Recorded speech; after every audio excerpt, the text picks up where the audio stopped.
parlera de football, bien entendu. Parlons de football, on fera d'abord un arrêt sur la reprise des championnats qui se fera certainement après la Coupe du Cameroun, la finale dont la date est déjà connue depuis quelques heures. On parlera aussi bien sûr de Rigobert Song et des Lions indomptables avec la liste des 38 joueurs publiés, mais on fera surtout un arrêt sur la tournée du sélectionneur des Lions indomptables en Europe. Est-ce que cela a été important? Qu'est-ce que cela a pu produire au sein de la sélection des Lions indomptables? Un arrêt sera fait dessus. Bien sûr, je vous le disais, l'effectif, les présélectionnés de Rigobert Song seront décryptés et analysés au pain fin par notre panel qui est déjà là. Mesdames et messieurs, sans transition, on va certainement vous dévoiler tous nos invités. Bon, on me fait signe du côté de la régie qu'on va légèrement souffler. Question de vous permettre de vous installer confortablement, mesdames et messieurs.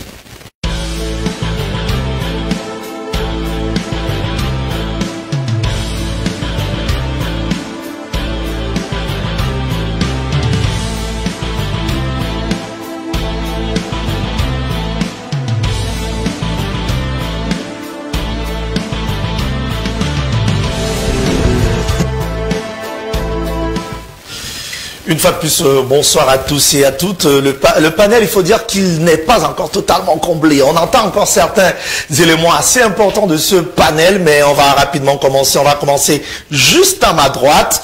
Il n'est pas très habitué des studios de B-News, mais si j'ai la mémoire très fraîche, il a été là, ça fait moins d'un mois dans une autre édition, mais là, on va l'accueillir dans le compte de B-Sport. Ce soir, c'est un entraîneur émérite qu'on ne présente plus, l'actuel entraîneur national de la sélection A-Prime du Cameroun, Martin Tungoupilé, j'ai nommé. Bonsoir.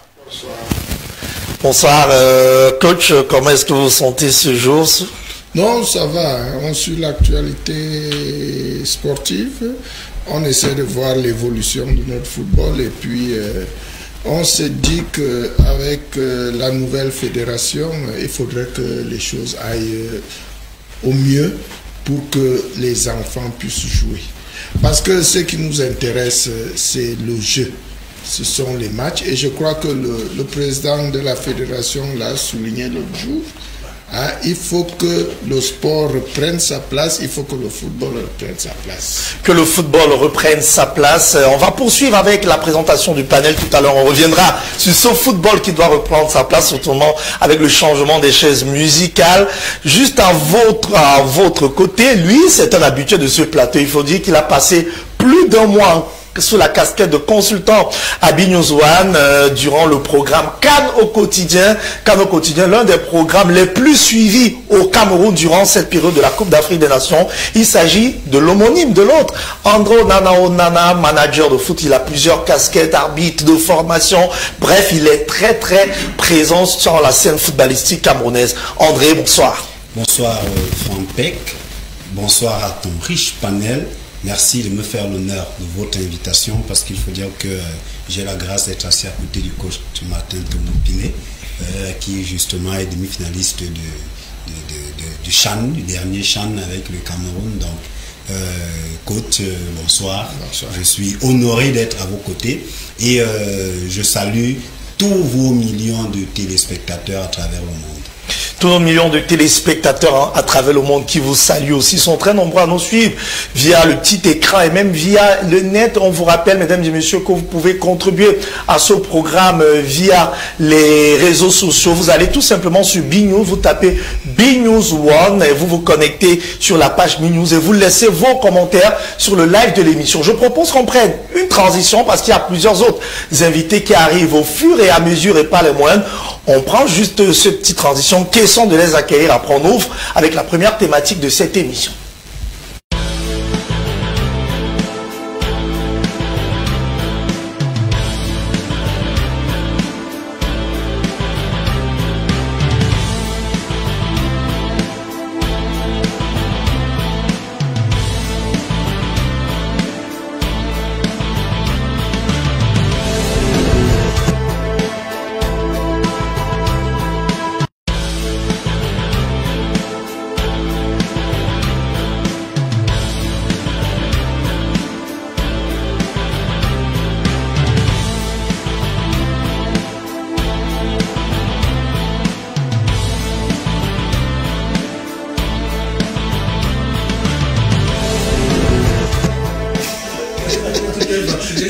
que l'ambiance est bon enfant ici, vous allez comprendre certainement pourquoi. Lorsqu'ils se retrouvent, c'est ce qui peut bien sûr animer le plateau. Il s'agit de Martin Tongopile qui a retrouvé son ami, grand frère, je vais le dire comme ça, son pote Maïnson, coach Jean-Paul Akono, qu'on ne présente plus. Il faut dire que c'est un véritable honneur pour nous ce soir d'avoir deux anciens entraîneurs de la sélection nationale du Cameroun, deux anciens entraîneurs de Rigobert sont ici même ce soir. Vous comprenez que le choix n'a pas été fait à la volée. Je vous permets donc d'accueillir Monsieur Jean-Paul Akono. Bonsoir. Bonsoir Franck Peck, bonsoir à notre gardien de but.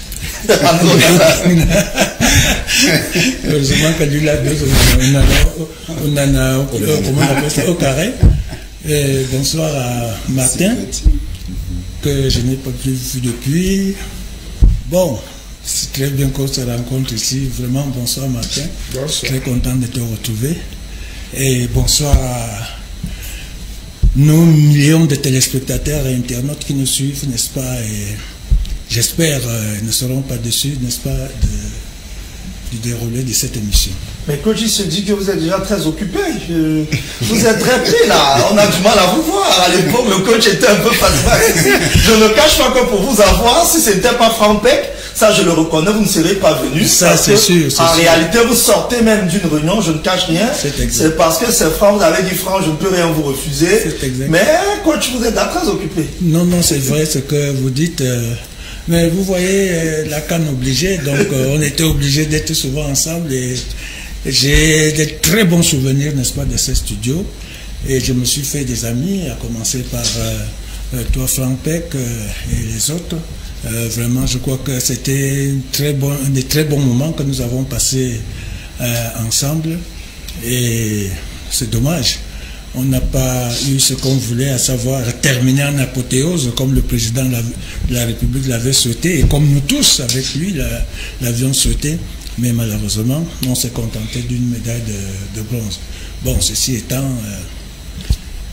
c'est vraiment difficile, comme vous avez dit, les réunions se succèdent, et puis il faut qu'on arrange le football, comme je l'ai entendu Martin dire tout à l'heure. Il faut que le football avance, il faut qu'on l'arrange, et puis que nous ne soyons plus beaucoup plus présents dans les prétoires et être beaucoup plus présents sur le terrain.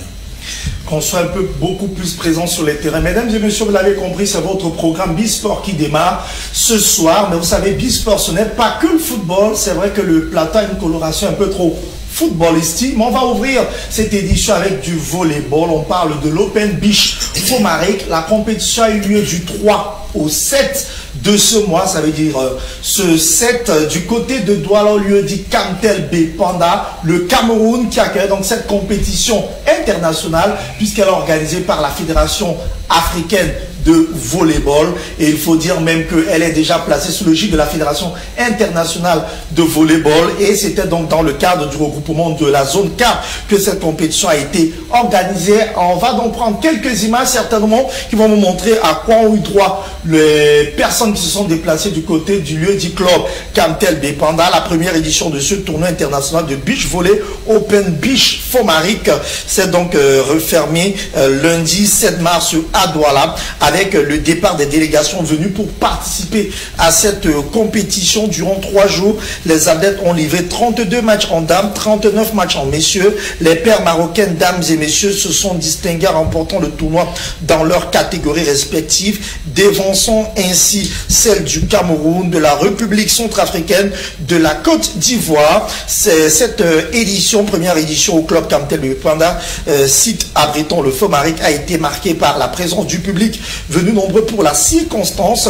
La qualité de l'organisation a été appréciée de fort belle manière par les délégations étrangères qui n'ont pas hésité à remercier le top management de la Fédération camerounaise de volley, conduit par son président Julien Serge Ambouem, ainsi que les membres du bureau exécutif de la Confédération africaine de volleyball. Signalons que les paires sacrés vainqueurs de l'Open Beach Fomaric ont empoché chacune la somme de 500 000 francs CFA. Les autres paires participantes se sont partagées le reste des 2 millions de francs CFA offerts par le sponsor officiel de la Fédération camerounaise de volleyball. Il faut dire que le rendez-vous a donc été pris pour les prochaines éditions. Mais je vous propose, mesdames et messieurs, qu'on puisse prendre quelques réactions très rapidement à l'issue de cette compétition. On va d'abord commencer par la paire qui a le coach de la paire marocaine. Le coach de la paire marocaine qui va donc réagir, il va nous donner le secret de la victoire de Seb Poulain. Qu'est-ce qui a permis à sa formation de dominer de bout en bout cette édition de l'Open Beach Fomari? Je suis très heureux pour mes deux doublettes, je suis très heureux pour la victoire et aussi je suis très heureux pour le Cameroun, pour la fédération camerounaise, pour la participation pour cette organisation, pour le chaleureux accueil. Merci la fédération camerounaise, merci le Cameroun. Alors le beach volley marocain se porte bien à travers sa victoire. Normalement on est champion d'Afrique en garçon et on est vice-champion d'Afrique en filles. Mais j'ai vu une doublette camerounaise en garçon très très forte. C'est souvent que je vois le Cameroun en beach volley. Alors, la suite pour le Maroc, c'est quoi après cette victoire? La suite au Maroc, on va participer à World Tour à Qatar. On aura certainement la suite aussi de cette interview dans nos prochaines éditions, notamment le journal des sports sur News One, tous les jours entre 9h et 9h30. Toujours dans la vase des réactions à l'issue de cette première édition de l'Open Beach Fomari. Je propose qu'on donne la parole à Edith Tadoudje. Il s'agit du directeur du beach à la Fédération camerounaise de volleyball qui revient sur cette compétition et notamment sur le secret de l'organisation camerounaise. Satisfaction totale. Vous savez, le public a répondu présent. On se croirait aux Jeux Olympiques, on se croirait à Copacabana pour un tournoi comme celui-ci. C'est une satisfaction totale. Alors, pour la direction du beach volley que vous occupez, le beach volley commence à renaître de ses cendres. Comment est-ce que vous avez préparé toute cette organisation? Le beach volley n'était pas mort, le beach volley ne renaît pas de ses cendres. Le beach volley était sur le marché international, sur le marché national et sur le marché régional. Souvenez-vous, il y a quelques années, il y a 2 ans précisément, on était à Yafé, à Yaoundé, on a fait le carton plein. On sort de la semaine dernière d'un Blue Beach, qui était un tournoi national qualificatif pour cette compétition internationale. À Tchang, ça se prépare bien, ça se joue. À Yaoundé, College Johnson est en train de se mobiliser pour accueillir chaque mois au moins un tournoi de beach. Et on est sur le site de Cantel Abebanda, qui est l'un de nos sponsors, qui nous a offert gracieusement cet espace pour faire jouer les matchs de beach chaque fois. Et le beach est vivant et le beach forever. Et oui, c'était donc cette compétition qui s'est terminée tout à l'heure. On vous a dit, ce sont les Marocains qui se tirent donc avec la part du lion dans leurs catégories respectives. Les paires marocaines ont dominé de bout en bout la compétition, mais il faut dire que le volleyball camerounais n'a pas démérité. On a suivi tout à l'heure le coach des Marocains reconnaître que la paire des hommes camerounaises était vraiment très très bonne. Mais je vais donner une petite réaction à André qui suit un tout petit peu le volley. Il faut quand même voir, on connaît le volley classique, mais le Cameroun qui organise déjà de très belles compétitions de beach volley. Il y a d'abord eu le blue volley avant, puis il y a eu cette open beach volley, compétition internationale. Est-ce que cela n'est pas de bon augure pour le développement de cette discipline au Cameroun? Écoutez, Frampec, j'ai eu la chance la dernière année, l'année où la Ligue de football professionnel est suspendue par la fédération. J'étais du côté de la régie LFPC avec la compagnie Tattoo Vibes qui s'occupait à l'époque justement de cette compétition. L'idée d'une compétition de beach volley est partie justement de cette compagnie. Nous sommes allés rencontrer le responsable de la fondation Interprogress qui organise chaque année l'événement IAFE et nous avons incorporé un événement sportif dans l'événement ludique qui est IAFE. Et pour la première fois, nous avons eu droit justement à cette compétition de beach volley qui a vu la participation des équipes européennes. Vous aviez eu l'Italie, la France, je pense l'Espagne. Et ça s'est joué en plein IAFE, c'est-à-dire qu'on avait fait des installations au niveau du boulevard du 20 mai, là où se fait IAFE. Et c'est un événement qui avait été vraiment couru malheureusement quand la ligue a été suspendue. Moi je suis allé du côté de Kribi, récupérer Ofta de Kribi. J'ai été manager général pendant 2 saisons, donc je suis sorti un peu du circuit. Je suis très heureux de voir justement Tadoudje avec qui j'ai collaboré justement à ce niveau. Ça s'est fait à Douala et il faut dire qu'on vient à peine de terminer la CAN, qu'on a un autre événement qui arrive à drainer de foules nombreuses. J'ai vu quelques images pendant vos émissions et ça fait énormément de bien. Et puis, ça me permet quand même de tirer un grand coup de chapeau au président de la Fédération camerounaise de volley, M. Julien Serge Maboul, qui a bat un très bon boulot parce que, vous savez, s'il faut faire une transposition, on veut voir du beach soccer désormais qui s'organise à la Fédération camerounaise de football. On veut voir il faut voir que le planning des activités de la saison a bien entendu prévu les compétitions de beach soccer. C'est ça le projet. On voyait M. Serge Abouem venir. Moi, je l'ai connu quand il était président de Bafia Volleyball Evolution. Je savais à partir de son projet qu'il devait arriver loin. Aujourd'hui, il est le président de l'une des fédérations qui se comporte le mieux au Cameroun, il faut le dire, au volley, ces 4-5 dernières années, c'est la fédération vraiment qui brille de mille feux. On a bon espoir, hein, nous autres, qu'avec l'arrivée du président Samuel Eto'o, le football va peut-être retrouver ses lettres de noblesse, mais il faut tirer un coup de chapeau à ce grand monsieur, ce grand homme, et avec toute son équipe qui l'accompagne. Avec toute son équipe qui l'accompagne, on souhaite donc beaucoup de bonnes choses à la Fédération camerounaise de volley. On rappelle que c'était le clou ce 7 mars de cette compétition internationale.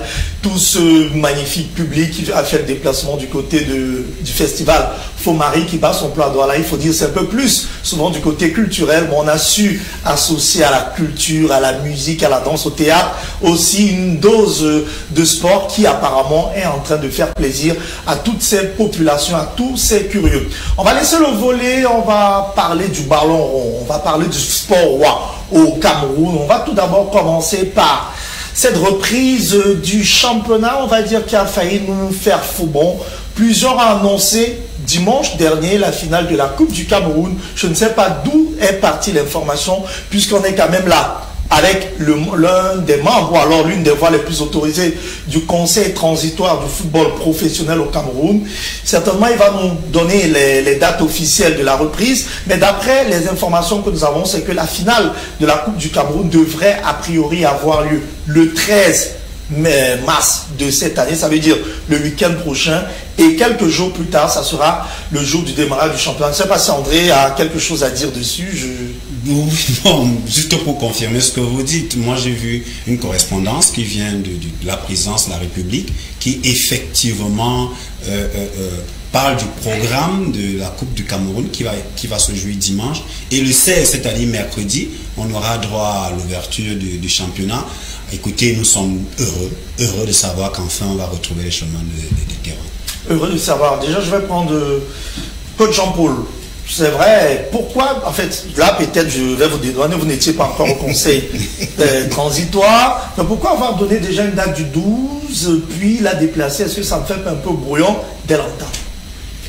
Ben, tout était fonction effectivement de la date de la finale de la Coupe du Cameroun. Comme ça a été dit sur ce plateau, vous savez, c'était le bruit, enfin la rumeur a circulé qu'elle devait avoir lieu hier c'était dimanche, donc c'était le 6 je crois, qu'elle devait avoir lieu dimanche, donc malheureusement elle n'a pas eu lieu, même si aussi à travers les rumeurs on dit que les deux finalistes étaient présents à Yaoundé, mais la finale n'a pas eu lieu. Et aujourd'hui, effectivement, la confirmation a commencé à prendre place, n'est-ce pas, sur les rumeurs. Et là, la présidence de la République, n'est-ce pas, confirme que la finale aura lieu le 13. Et effectivement, la FECAFOOT, n'est-ce pas, par le président de la FECAFOOT, a remis le coup d'envoi du championnat à mercredi 16 mars en ce qui concerne le match d'ouverture qui aura lieu à Mbouda entre Bambuto Slope de Mbouda et PWD de Bamenda. Qui a d'ailleurs, il faut d'ailleurs le dire, le PWD de Bamenda qui a accepté, n'est-ce pas? C'est ce que je voulais vous demander. PWD va jouer une finale 3 jours après. Effectivement, ils ont accepté d'être présents en Bouddha, malgré le fait qu'ils auront joué la finale. Ils disent qu'ils seront présents à Yaoundé pour le match d'ouverture. Là, quand même, je vais venir vers le coach. Coach, vous êtes un entraîneur. Est-ce qu'on était obligé de mettre PWD pour le match d'ouverture? un club basé à Bamenda qui vient jouer à Yaoundé, puis repart en Bouddha pour jouer, est-ce qu'ils ne pourront pas accuser un peu la fatigue durant ce match? Le coach Arco nous fait bien de dire que c'est eux qui ont accepté ce calendrier, mais est-ce qu'au niveau de la programmation, on ne pouvait pas faire autrement? Non, en fait, dans ce genre de match, il y a des accords qui sont établis entre les différents protagonistes. Si Bamenda, qui sait qu'il joue la finale dimanche, accepte de jouer 3 jours après l'ouverture du championnat, ça signifie qu'ils sont prêts.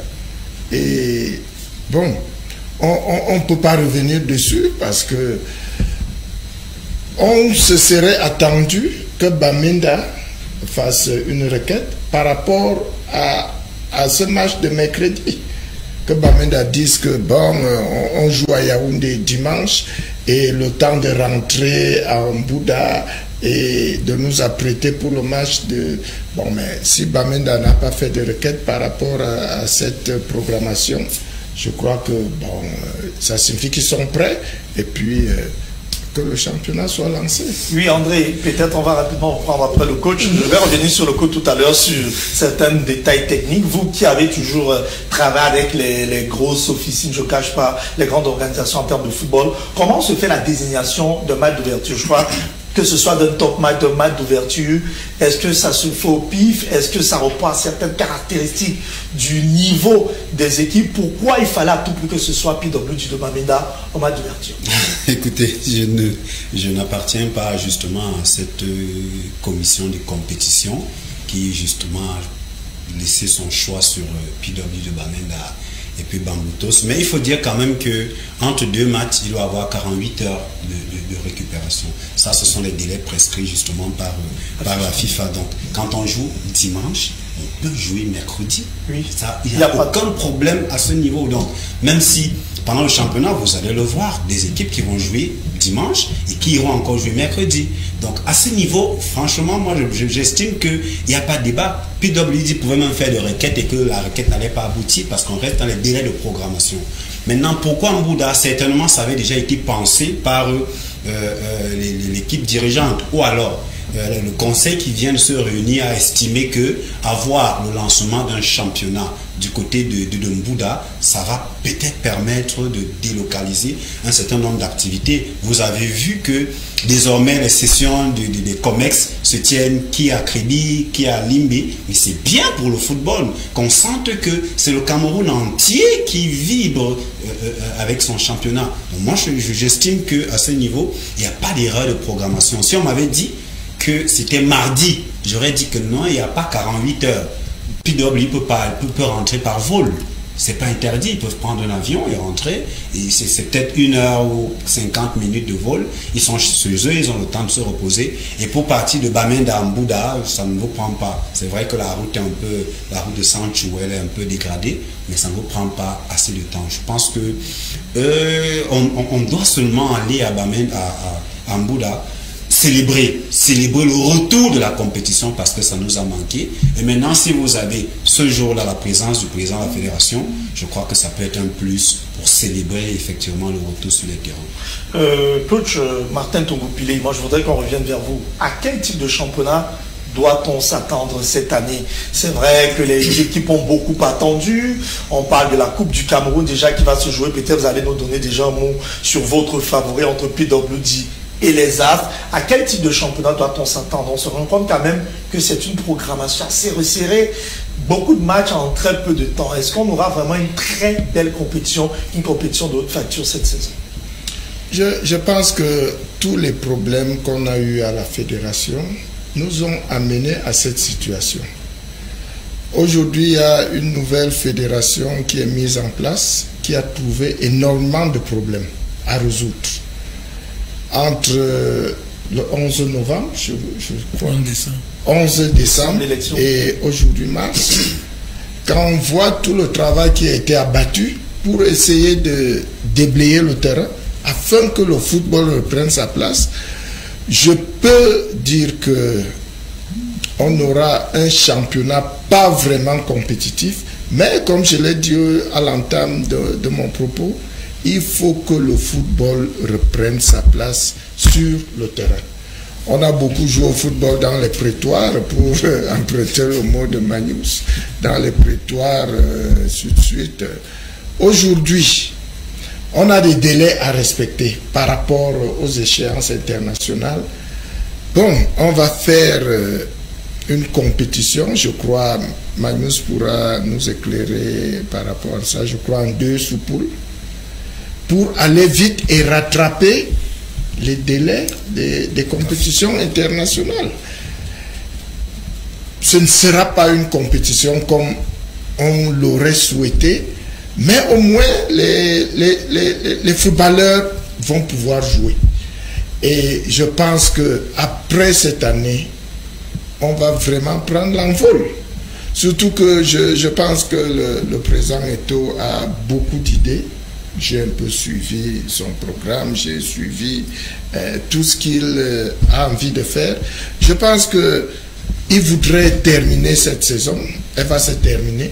Mais la saison prochaine, je pense, sera beaucoup mieux programmée avec des matchs et une programmation beaucoup plus réfléchie. Beaucoup plus réfléchie. Un petit pronostic quand même entre PWD et les As. Vous avez dit peut-être que vous ne maîtrisez pas les équipes. Hein? Non, je dis PWD et les As pour la finale de la Coupe du Cameroun. Ah, oui, pas le match d'ouverture. On reviendra sur la Coupe du Cameroun. Vous savez, ces équipes sont restées en attente pendant très longtemps. Si bien qu'aujourd'hui, on ne connaît même pas l'état de forme des joueurs. On ne peut pas dire que cette équipe est plus en forme que l'autre. Mais je pense que les joueurs vont se battre. Ils vont se battre parce que c'est la finale. Et devant toute la nation, chacun va donner le meilleur. Donc, je ne peux pas vous dire que c'est voilà. Elle va gagner. Maintenant, puisqu'on est là avec le membre du conseil transitoire, on veut quand même avoir quelques scoops. Tout à l'heure, il disait que le président Eto'o a beaucoup de choses à offrir, beaucoup de choses à changer. C'est vrai que cela sera certainement implémenté dès la prochaine saison parce qu'il est un peu brusqué par le temps. Mais Jean-Paul Akono, est-ce qu'on ne peut pas avoir déjà quelques briques? Quelles seront les principales innovations de cette saison parlant des championnats professionnels élite ou en élite? D'abord, situation exceptionnelle, des mesures exceptionnelles aussi. Oui. Pourquoi? Parce que, étant donné tous les problèmes qu'il y a eu, qu'on vient d'évoquer ici, que Martin vient d'évoquer et que nous connaissons tous, le championnat n'a pas pu démarrer à temps. Ensuite, il commencera effectivement, comme on l'a dit, le 16, en 2 sous-poules. Il va se jouer en 2 sous-poules. Donc c'est une mesure vraiment exceptionnelle. Combien d'équipes au total? Ça fait, il y aura un groupe de 13 équipes et un autre groupe de 12 équipes. Ça fait 25 équipes. Ça fait 25 équipes. Et le championnat de 2e division se jouera aussi. Ça commencera, je crois, une semaine après le début de la Ligue 1. Donc, il y a des innovations. Le président les a énumérées, les primes qui sont réservées pour les équipes gagnantes, les équipes championnes, l'équipe championne. Je crois que c'est jusqu'à 4 équipes comme ça qui seront primées. Les meilleurs buteurs qui seront primés, le meilleur joueur de l'année qui sera primé, le meilleur entraîneur qui sera primé, beaucoup d'autres innovations. Les meilleurs acteurs. Les meilleurs arbitres, voilà, justement, le doyen des arbitres, les meilleurs arbitres qui sera primé. Tout ça, ça fait longtemps qu'on n'a plus assisté, n'est-ce pas, à ce genre d'innovation et qui vraiment booste les gens à faire du mieux qu'ils puissent faire. Donc, je crois, bon, peut-être les gens ont beaucoup attendu et je crois qu'ils viendront vraiment avec déjà cet enthousiasme de retrouver, n'est-ce pas, le terrain, et ils voudront vraiment rattraper ce temps qu'ils ont perdu, n'est-ce pas, dans les quartiers et tout ça, ainsi de suite. Donc, évidemment, comme il a dit, quand on attend beaucoup pour une discipline comme le football qu'on prépare, ça perturbe, n'est-ce pas, la programmation d'un entraîneur et tout, parce qu'on programme à partir, n'est-ce pas, de certains objectifs et singulièrement de la date de démarrage d'un championnat et ensuite avec la programmation calendaire du championnat. Mais malheureusement, ça n'a pas été fait, ça n'a pas été le cas. Donc, nous souhaitons effectivement qu'à partir du match d'ouverture qui aura lieu à Mbouda, que ce soit vraiment un match de belle facture. Et ensuite que le public, n'est-ce pas, ça c'est un challenge que s'est donné le président Samuel Eto'o, que le spectacle soit à la dimension de faire revenir, n'est-ce pas, le public sur les stades. Coach, sans vouloir vous interrompre, vous allez nous donner la confirmation qu'on n'aura plus ces interruptions qu'on a connues avec ce président frondeur qui interrompait souvent les championnats pour des problèmes de primes. Est-ce qu'avec Eto'o, avec le conseil transitoire, on est sûr que le championnat va se jouer sans interruption? Vous savez, le conseil transitoire est justement là, c'est une sorte de normalisation. Oui. Quand il y a une normalisation, tous les autres organes, n'est-ce pas, sont quelque peu mis de côté un peu. Donc c'est le conseil qui organisera, n'est-ce pas, le championnat. Il n'y aura plus de à dire que, puisque nous sommes, je crois, 9 membres, c'est nous qui allons faire les choses, n'est-ce pas, en lieu et place des conseils d'administration et tous les autres organes de la Ligue. Donc, dire qu'il y aura encore les présidents qui vont gréver ou bien je ne pense pas. Je crois que leur problème, ils ont été sevrés des matchs pendant longtemps. Il faudrait bien qu'ils retrouvent le terrain et vraiment essaient de rattraper le temps qu'ils ont perdu, n'est-ce pas, à être au chômage, même si ce temps parfois est difficile. Comme on dit, quand le temps se perd, il ne se rattrape jamais. Je dis aux téléspectateurs et internautes qui nous envoient les messages sur la page que tout à l'heure on parlera de l'équipe nationale du Cameroun. Prenez votre mal en patience, je les comprends. On ne peut pas avoir Martin et Jean-Paul sur le plateau, ne pas entrer dans le vif, on le fera et c'est même le moment qu'on a choisi pour le faire. Avant déjà de parler de l'équipe nationale, notamment la publication de la liste des 38 présélectionnés de Rigobert Song, je propose qu'on revienne un temps soit peu sur le week-end du nouveau manager sélectionneur du Cameroun. Il était du côté de l'Europe pour essayer de convaincre certains binationaux, certains joueurs évoluant dans des clubs européens, mais qui n'évoluent pas forcément sous la bannière du Cameroun, de rejoindre la sélection nationale. On va un peu prendre ce reportage d'Elvis Sessouma qui revient sur tout le temps passé par Rigobert Song, les fruits, les résultats.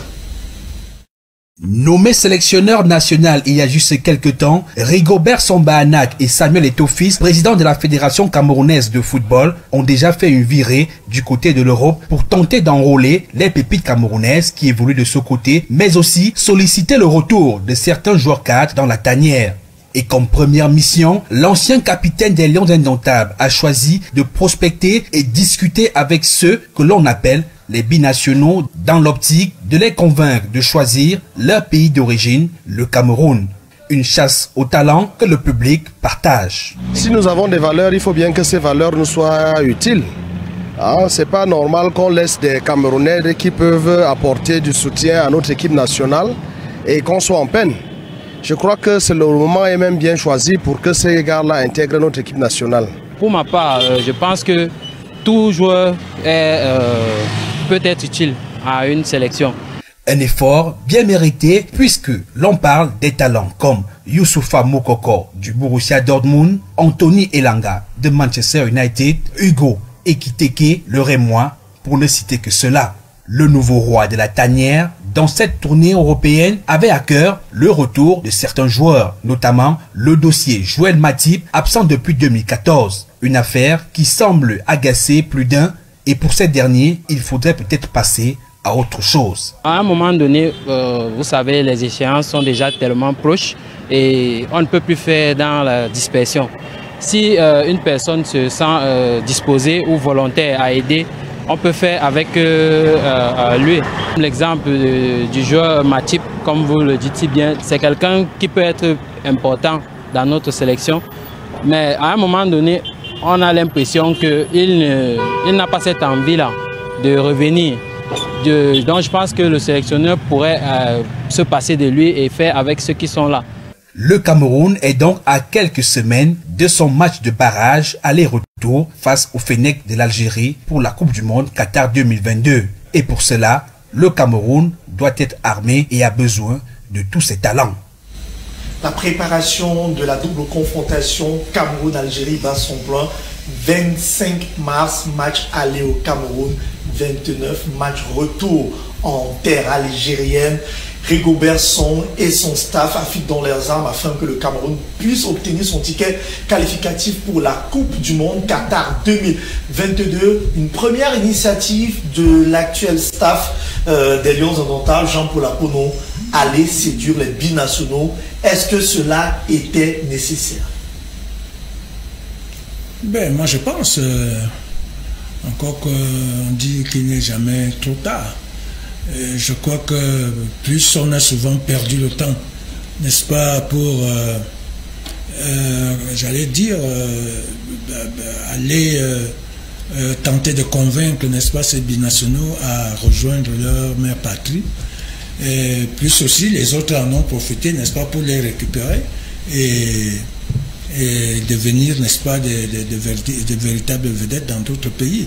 Je pense qu'il n'est pas tard. Bon, surtout, nous avons des échéances immédiates là qui s'imposent. Et ce n'est pas que c'est des binationaux, n'est-ce pas, qui sont encore à fleur de l'âge, mais c'est des joueurs, n'est-ce pas, qui sont déjà quelque peu un peu mature, n'est-ce pas? Il y a quand même des jeunes, par exemple, Youssoufa Moukoko qu'on a vu, c'est un jeune. Youssoufa Moukoko, non, il est peut-être jeune, mais il est déjà mature, n'est-ce pas, dans la compétition, puisque à un moment donné, était sa blessure. Je crois que jusque-là, avant sa blessure, il était titulaire dans l'un des plus grands clubs d'Allemagne et d'Europe, dans Dortmund. Donc, je crois qu'il fallait le faire. Essayer, n'est-ce pas, de convaincre tout ce monde-là à revenir sur la mère patrie. Et savoir que le Cameroun, même s'il optait pour d'autres pays, que le Cameroun n'en demeure pas moins, n'est-ce pas, leur véritable patrie, leur véritable pays. Donc, il ne faudrait pas aussi qu'on dise qu'on n'a pas tenté, n'est-ce pas, d'aller vers eux, machin.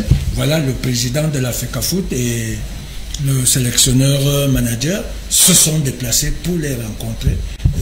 Je crois qu'il n'y a pas meilleure sollicitude, n'est-ce pas, auprès de ces gens-là que ce geste.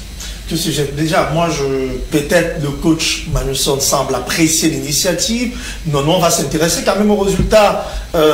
Coach, tout à l'heure, on verra la liste de Rigobert Song. On se rend compte qu'aucun de ces binationaux a été quand même quasiment convaincu. On nous a parlé de Youssoufa Moukoko, on nous a parlé de Joël Matip, on nous a parlé d'Anthony Elanga, mais c'est quand même une moisson bredouille, ce qu'on constate au finish, Martin. Non, mais il faut revenir dans le principe. Oui. Et chaque fois qu'un entraîneur estime qu'il y a des joueurs capables de venir renforcer son effectif, de par leur qualité, ça doit être fait.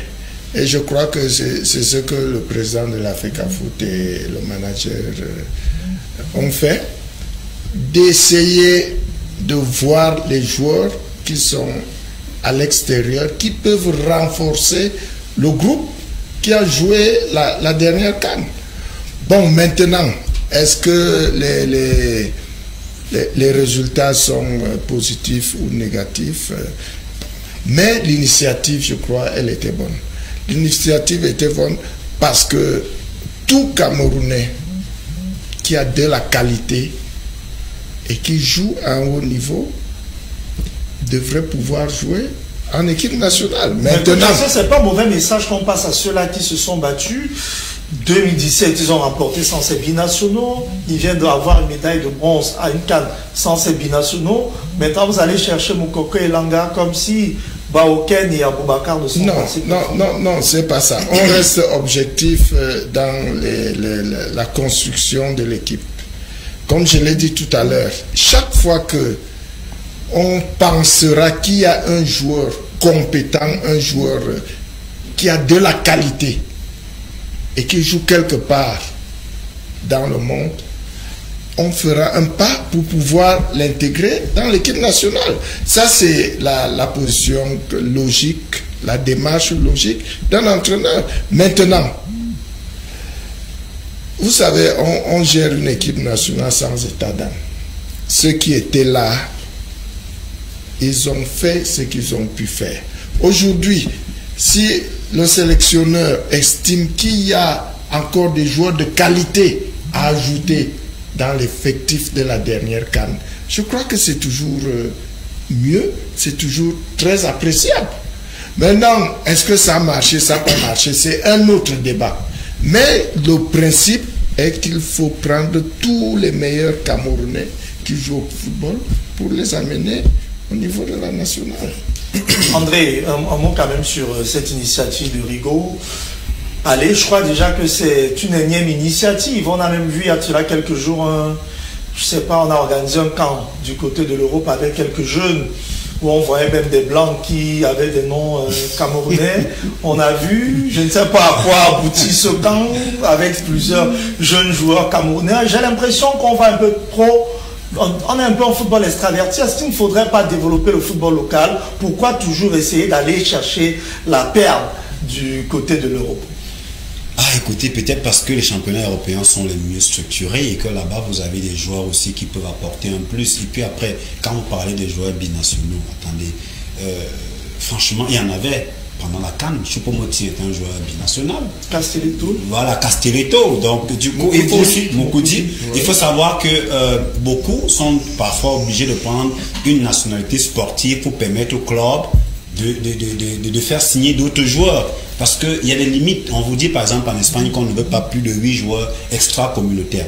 Du coup, on est obligé de faire signer à certains la nationalité sportive pour permettre au club de recruter quelque chose. Je crois que le président de la fédération même était un joueur binational. Vous savez qu'il a eu... Voilà, justement. Donc, c'est dire que moi, je suis d'accord avec eux, les entraîneurs. Ce n'était pas une mission de trop. Parce que, voyez-vous, il y a des joueurs qui sont capables d'apporter un plus à notre sélection nationale. Quand vous voyez un peu un joueur comme Joël Matip, je voulais qu'on s'arrête vraiment sur son cas. Justement, mais prenez sa fiche technique. Vous allez vous rendre compte qu'il a joué les 3/4 des matchs de Liverpool et il a été décisif. Un tel joueur peut apporter quelque chose. Mais lorsque le joueur ne veut plus, Matip, depuis 2014, dit qu'il ne veut plus. Mais le coach l'a dit. Vous savez, il n'y a rien de plus grave dans la vie que de n'avoir pas essayé. Le staff est allé à sa rencontre. Le staff a pris à témoin le peuple camerounais. C'est très important. Sinon, on aurait fait un procès pour dire, mais vous avez un joueur qui joue à Liverpool, qui se comporte bien, pourquoi vous n'allez pas le chercher? Le staff s'est déplacé avec le président de la fédération pour marquer son intérêt. C'est-à-dire que le Cameroun a marqué son intérêt à ramener ces joueurs qui sont importants. André, ce que vous nous dites, c'est qu'on n'ira plus jamais chercher Matip. Non, ce n'est pas ce que je dis. Je veux dire que le peuple aujourd'hui a compris que la fédération et son staff a fait sa part de boulot.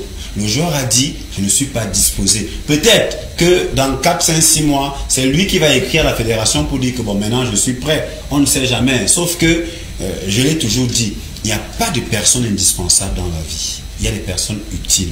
Et Joël Matip et les autres sont utiles. Maintenant, ils estiment que ce n'est pas le moment de venir. Vraiment, la fédération a fait ce qu'elle avait à faire. Donc, de ce point de vue, je pense qu'il fallait le faire, ne serait-ce que pour prendre le peuple à témoin. Pour qu'après, qu'on ne fasse pas de procès d'intention à la fédération. Il y en a qui se plaignent pour dire qu'on ferme l'équipe nationale aux étrangers. Ou alors, vous vous souvenez du débat qu'il y a eu sur les U17. Parce que dans les catégories U17, on n'admet pas de joueurs qui évaluent. Ça, c'était qui joue à l'extérieur. Mais ça avait justement, non, mais ça avait un objectif. Vous voyez, mettre en avant le nation branding, mettre en avant notre formation. Chez les U20, on vous dit qu'il y a une marge de 30%. des joueurs qui jouent à l'extérieur. Maintenant, c'est ouvert chez les U23, c'est ouvert à l'équipe nationale. Donc, il faut aller chercher ce que nous avons comme perle rare. Moukoko est une perle rare, il faut le dire. Vraiment, c'est la vérité. Vous avez des joueurs étiquetés de Reims qui fait une très belle saison. Il y a quelques joueurs qu'on peut ramener maintenant. On a fait ce qu'il y avait à faire.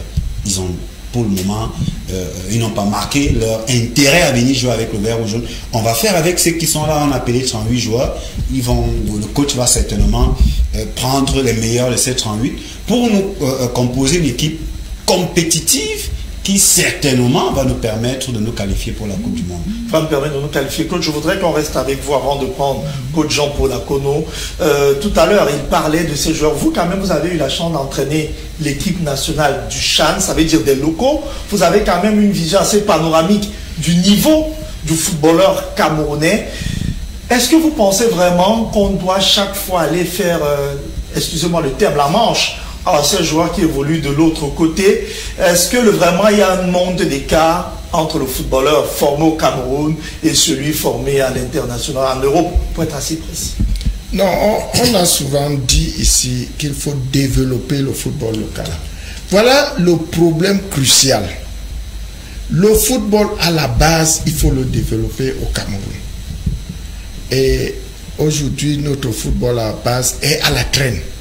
À la traîne, pourquoi? Parce que beaucoup de tous ceux qui étaient ou bien qui sont autour du football camerounais s'intéressent à l'élite. À l'élite. Lorsque vous regardez les préoccupations de beaucoup d'administrateurs à la fédération, c'est le football d'élite. C'est ça qui brasse les sous quand même. Mais maintenant, pour avoir des sous, il faut travailler à la base. C'est cette base-là qui va vous produire des joueurs qui vous donneront de l'argent par la suite. Si on néglige la base, on n'aura rien au sommet. C'est pour ça que moi, j'ai proposé, je crois que c'est arrivé au niveau du président de la fédération, pour qu'il y ait un développement exceptionnel du football à la base. C'est ça qui fera la force du football camerounais. Le football camerounais ne doit pas se limiter à l'équipe A. Si on reste tous focalisés au niveau de l'équipe A, le football camerounais restera toujours pauvre. Nos joueurs partent en Guinée équatoriale, ici à côté. Nos joueurs partent au Gabon. Nos joueurs partent en RDC. Ils partent en Angola. Vous avez déjà vu un joueur de la RDC ici? Un joueur de l'Angola ici? Pourquoi nos joueurs partent là-bas?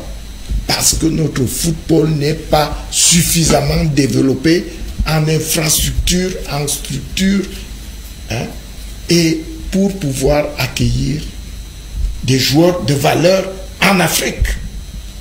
Voilà une des tâches les plus urgentes. Développer le football à la base, développer le football amateur. C'est ça qui va donner la force au football camerounais.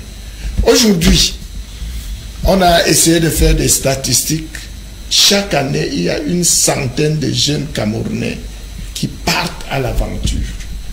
Centaines de footballeurs camerounais.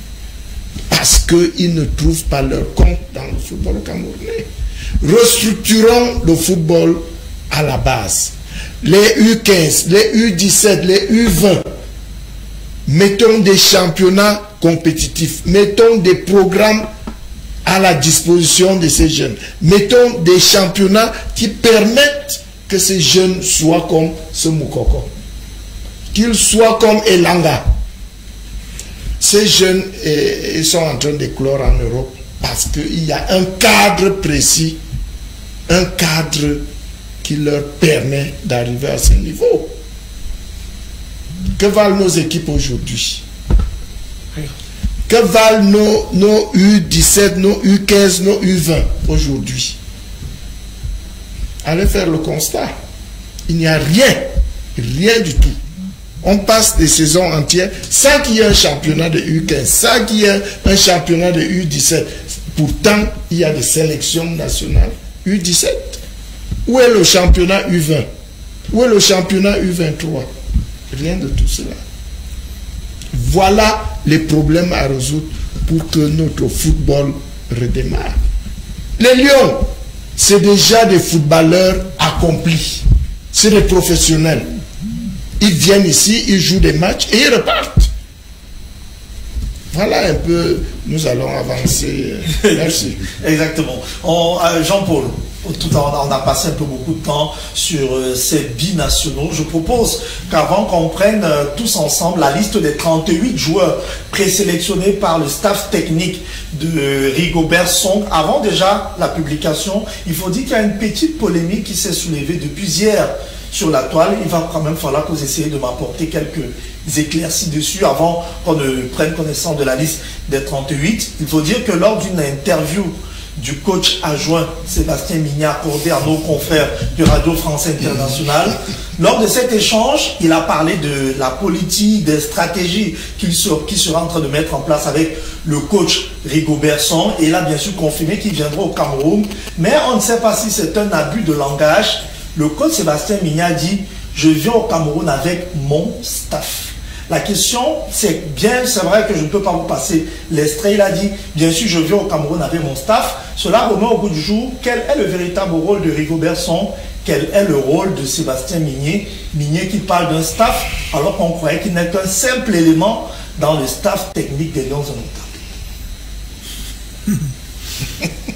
Là, c'est comme vous le dites, si... On va voir je ne sais pas si on peut mettre la photo du staff technique des Lions indomptables pour qu'on puisse bien voir le rôle occupé par Mignat.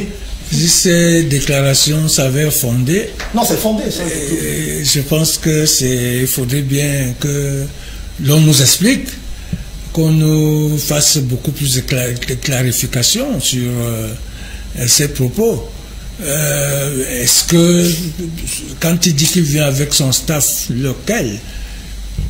Franchement, lequel? Ou alors, le fait qu'il y ait déjà un préparateur physique et puis un analyste vidéo, peut-être c'est ce qu'il voulait appeler le staff, qu'il vient avec son staff, mais je crois que le staff a déjà été constitué. Parce que la question qu'on se pose, Rigobert Song n'est pas entraîneur, il est manager, sélectionneur, Sébastien Mignat, entraîneur adjoint. On aimerait savoir, est-ce que Rigobert Song est dispensé des tâches techniques au niveau de l'entraînement? Parce que lorsqu'on suit Sébastien Mignat, l'impression qu'il donne même dans son développement, c'est lui qui sera le tacticien, l'entraîneur, Rigo sera là pour coordonner. C'est pour cela que j'ai dit, et ça c'est vrai, vous faites bien de le relever une fois de plus, parce que c'est comme s'il y avait une certaine confusion dans ces histoires-là, que même nous un peu qui sommes là et qui n'avons jamais été habitués, n'est-ce pas, à ces termes, n'est-ce pas, qu'on donne aujourd'hui, qu'on a donné par exemple à Rigobert Song. C'est la première fois qu'on nomme un manager sélectionneur, et ensuite on dit d'abord adjoint, et après on dit entraîneur, sélectionneur. Adjoint. Non, je ne disais pas cela. On dit qu'il est adjoint. Oui. Et puis sélectionneur. Donc, on dit qu'il est entraîneur, sélectionneur. Bon, ça peut être à confusion, ça peut être à... André, est-ce que, sans vouloir couper le coach, est-ce que de mémoire d'homme de sport, vous connaissez un autre manager des sélections, un manager sélectionneur, parce que c'est une terminologie qu'on a l'habitude de voir dans les clubs en Angleterre, que ce soit des messieurs comme Mourinho, Arsène Wenger ou encore Sir Alex Ferguson, sont souvent les managers à l'anglaise. Est-ce que les équipes nationales ont des managers? Ils sont des managers à l'anglaise parce que la configuration du championnat anglais est particulière. Il vient avec un projet, il manage son projet. Oui. C'est pour ça qu'on parle de manager en Angleterre. Maintenant, dans les sélections nationales, moi, honnêtement, c'est la première fois pour moi d'entendre parler de manager sélectionneur. Maintenant, comme le football est dynamique, c'est-à-dire que ça évolue, je ne connais pas spécifiquement les missions qui sont assignées au manager sélectionneur pour ne pas faire de confusion avec l'entraîneur qui dit venir avec son staff. Moi, j'ai lu l'interview de ce Mignat. Justement, moi, j'ai lu et... À Mondial Sport. Oui, j'ai été touché et je l'ai dit quelque part que, mais attention, Ça, c'est un manque de sérieux. Vous ne devez pas vous exprimer avant votre patron. On vous a nommé. Vous devez, même dans la communication, il y a une coordination. C'est-à-dire que le patron, le manager, ne s'est pas exprimé sur une question précise que vous avez déjà, parce que dans cette interview, il parle même de son rôle à lui et du rôle du manager sélectionneur. Vous comprenez? Moi, j'ai trouvé que c'était sorti maladroite. Maintenant, je n'ai pas encore, sincèrement, vu ce type de nomination par le manager sélectionneur. Et je dis, le football étant dynamique, peut-être qu'il y a de nouvelles missions qui ne sont pas celles qu'on retrouvait, par exemple, quand le coach Jean-Paul était à l'équipe nationale. Peut-être que ces missions ne sont pas les mêmes que celles qu'on a assignées à M. Rigobert Song. Peut-être au moment de la signature du contrat chez le ministre des Sports, on va nous décliner un peu justement la nouvelle feuille de route. Surtout apporter les clarifications justement, sur le rôle sur la terminologie et justement le rôle de chacun, pour la que fonction vraiment de chacun. Pour qu'il n'y ait plus d'ambiguïté. Vraiment, je sais qu'en Angleterre, vous avez parlé de Ferguson, Sir Ferguson comme on l'appelle. Et il avait effectivement un rôle de manager. Le patron, c'est-à-dire le patron, mais dans son staff, il coiffait en tant que manager, mais il avait un entraîneur qui entraînait donc l'équipe à partir... Il y a eu Carlos Queiroz qui a été pendant longtemps. Même Arsène Wenger, du manager d'Arsenal. Carlos Queiroz a été l'entraîneur à l'époque de Manchester. Ça veut dire qu'il était l'adjoint chargé des... Justement, tout à fait. Donc, le manager est donc là, il donne les grandes orientations. Peut-être il fait le programme des séances d'entraînement, tout ça, ainsi de suite. Dès qu'il fait, il laisse ça à l'entraîneur et il s'en va s'occuper d'autre chose que sa fonction, n'est-ce pas, lui confère. N'est-ce pas? Donc, est-ce que c'est ça au niveau de l'équipe nationale avec Rigobert Song qui est manager, qui sélectionne les joueurs, comme ça et qui va s'occuper d'autres choses. Et qui coiffe un peu, qui va s'occuper effectivement d'autres choses relatives à la sélection, au fonctionnement de l'équipe nationale. Et comment vous l'appelez, Sébastien. Je voudrais vraiment qu'on revienne dessus. Moi, je ne vais pas cacher une chose quand même. Peut-être, je vais vous trahir une indiscrétion. Le soir de la nomination, j'ai eu Jean-Paul par téléphone. Je voulais avoir quelques petites confirmations. Il me dit non, on reçoit l'information au même niveau. Il me dit, mais Franck, je ne te cache pas, moi, excusez-moi de le dévoiler, même s'il ne le veut pas. Et moi, je n'ai pas cru parce qu'il y a certains noms que je suis en train de découvrir. Il a beaucoup buté sur ce nom. Mais je voudrais vraiment, qu'est-ce qu'il y a? Moi, je croyais même que il faut leur dire que je croyais que c'était un Camerounais. Oui, il me dit, je me suis dit, peut-être il a été en Europe, il était entraîneur là-bas, bon. On l'a fait venir, mais c'est quand on m'a dit que non, c'est un blanc, je crois que c'est même Franck qui m'a dit, donc non, c'est un blanc, c'est un français. J'ai dit que quoi? Il s'appelle Migné. Migné, c'est comme les noms qu'on retrouve dans nos régions ici à gauche et à droite. Qu'est-ce qui a pu motiver, selon vous? Parce que là, on se pose vraiment beaucoup de questions. À peine venu, Migné se prend déjà comme l'entraîneur de l'équipe nationale du Cameroun. D'aucuns lui prennent même une grosse expérience africaine pour avoir été l'adjoint de Claude Leroy un peu partout. Il a un peu, entre guillemets, bourlingué un peu dans plusieurs nations africaines. Guinée équatoriale, Togo. C'est quelqu'un qui a une parfaite maîtrise du football africain, un peu plus expérimenté que Rigo. Est-ce que, selon vous, c'est pas un caillou dans la chaussure vraiment de ce stade d'avoir un coach adjoint plus expérimenté que le coach? Je ne sais pas s'il est plus expérimenté. Vous savez, l'expérience, c'est quoi? L'expérience, c'est que tu restes dans une équipe au moins 2 saisons, 2 ans. Après, tu travailles et tu as les résultats que tu obtiens qui peuvent être positifs ou négatifs, mais tu travailles quand même, on voit le travail que tu fais. Après, si on te limoge, tu vas encore dans une autre équipe, tu fais peut-être encore 2 ans ou 3 ans. Mais quand j'ai lu un peu le palmarès ou alors le cursus sportif de ce monsieur, c'est à peine s'il a fait 2 ans dans un pays. Dans un pays, c'est comme celui qui vient remplacer. Enfin, pas qu'il vient remplacer, comme celui qui était là. Vraiment, quand vous lisez son cursus sportif, c'est à peine s'il a fait 3 mois dans une équipe.